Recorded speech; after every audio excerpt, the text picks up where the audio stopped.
All right, hello, I'm Charlie Mattingly with Leading Edge Financial Planning. Here I've got our newest financial advisor, Mark Covell, out in Lake Tahoe, California. Welcome, Mark. Good to join you, Charlie. Thanks for having me. All right, Mark is one of our newest advisors. Like I said, just joining our team. Past the Series 65, we're getting you all spun up, trained up, ready to go, and to be a full up round, as we say. So we're excited to have you, Mark. And I'll just give a quick intro to you. You're not going to brag on yourself, but I will. You're a F-18 Marine fighter pilot. Then you went on to do some grad school work. You worked in the health industry. Help me elaborate on exactly what you did. You did some consulting things too, I know. Yeah, like you, Charlie, I went back to grad school after the military and found myself working in a medical device company, one that specialized in spine surgery. And I worked in marketing, creating new products with surgeons, and did that for a few years and realized I miss flying. So now I'm back working at American Airlines. Very cool. So yeah, that's right. I failed to mention you're an airline pilot as well, but we're glad to have you, and we appreciate. I think the experience you have, between military and airlines is also really valuable for us too. So we're glad to have you on the team. So today we're going to talk about, and we've got a lot of airline brothers and sisters out there, some of which, like we mentioned before our meeting today, some of which have been furloughed already, unfortunately. So we're hoping the rest of the industry can hang on and not furlough anymore, if at all possible. We know that there's a lot of unknowns out there right now. So what we can do though, Mark, is we can maybe provide some insight, maybe some reinforcement of some basic principles on how to prepare for a potential furlough. Or even there might be some young, some captains that have just upgraded the left seat. They might be bumped back to the right seat. We don't know what the heck is going to happen, Mark, but we thought if we could throw out the top 5 things to prepare for a potential furlough, that it could be helpful. So here we go. So number 1, Mark, we both agreed you got to have cash. You got to have an emergency fund. And again, maybe one of these blocking and tackling things, but the typical rule of thumb, 3 to 6 months, I just don't think it applies to our industry, Mark, as far as enough cash on hand. And as airline people, we got to have more. But what are your thoughts on the emergency fund in general? Sure. I mean, this is something that a lot of guys have been thinking since March when we first started seeing the ramifications from COVID of how much cushion do I need.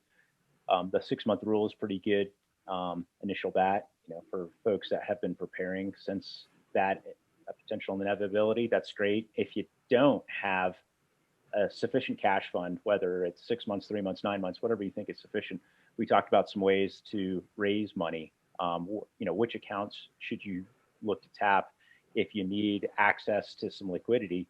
And one of the things that we talked about, Charlie, was finding cash outside of your retirement account initially. If you own a home, it could be a refi. If you could still qualify for that, could be a home equity line of credit, a HELOC, or any other brokerage accounts that you think you wanted to make in a more liquid fashion before you start tapping into some of those other relief measures like the 401k, either the loan or getting an early distribution without paying the 10% penalty. It's there if you need it, but again, you'd want to defer some of those retirement accounts to access cash prior to, if you had availability of other measures. What else, Charlie? What other things do you think we could?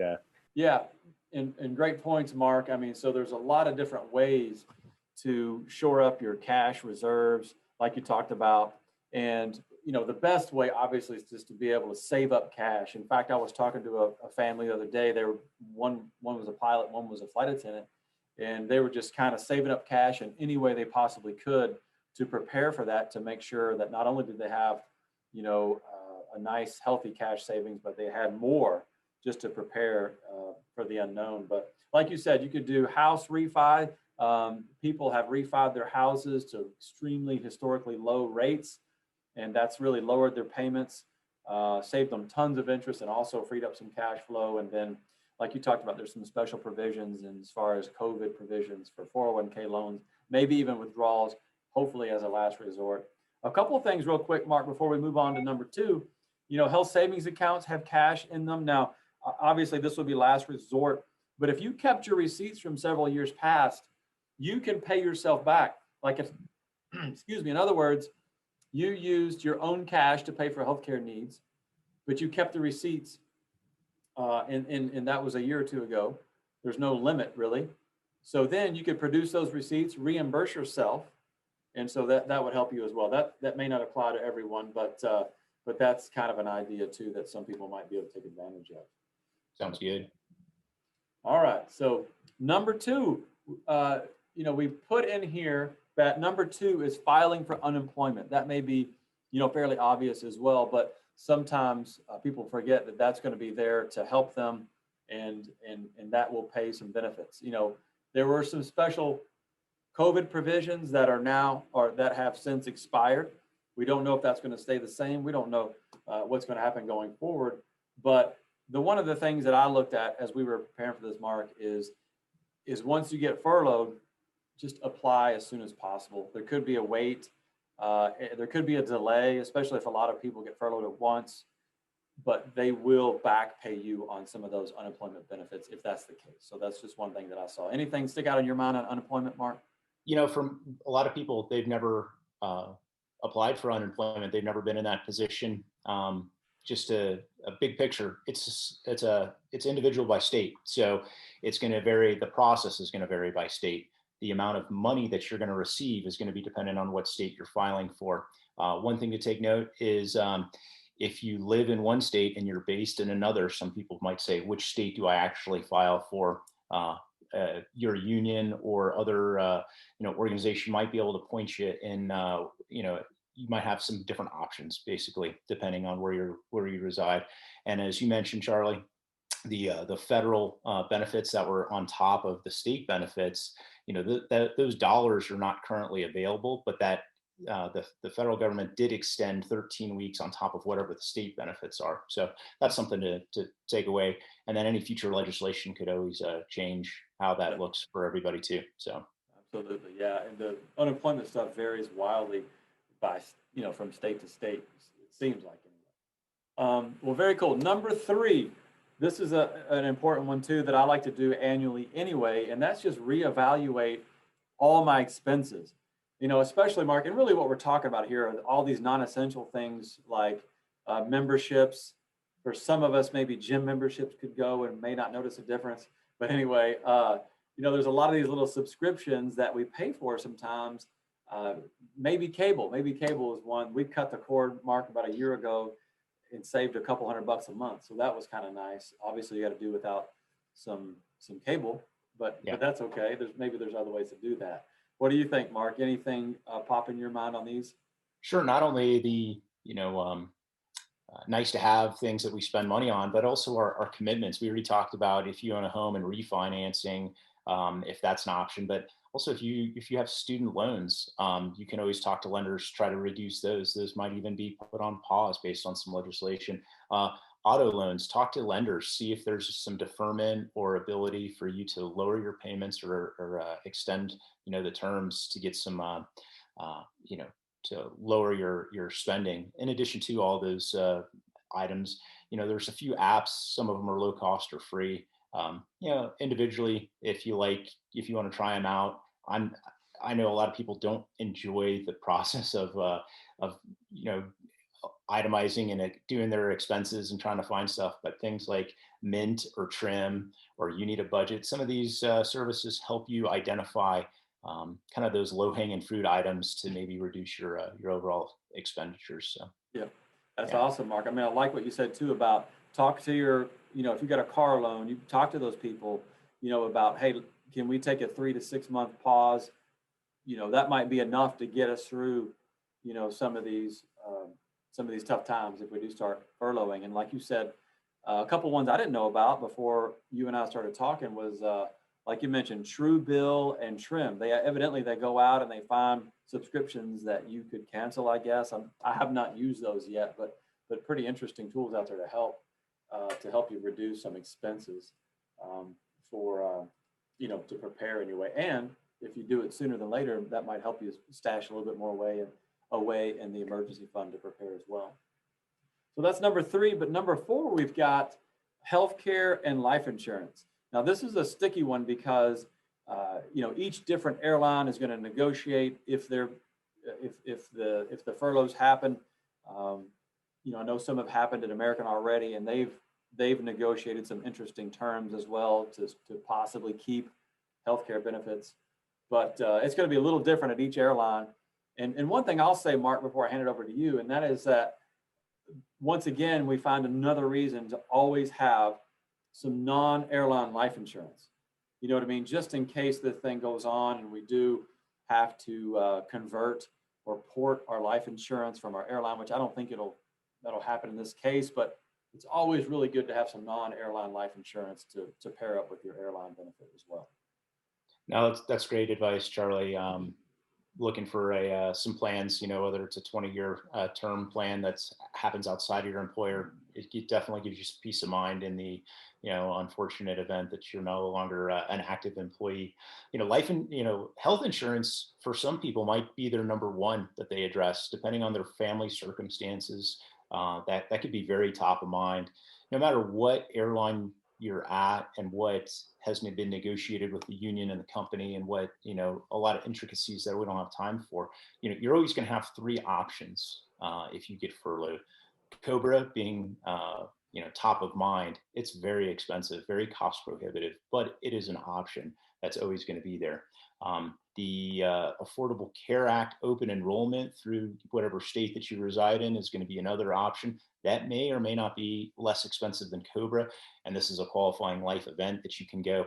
If you happen to have a working spouse as well, then you can always fall under their plan. That's always provides a lot of breathing room.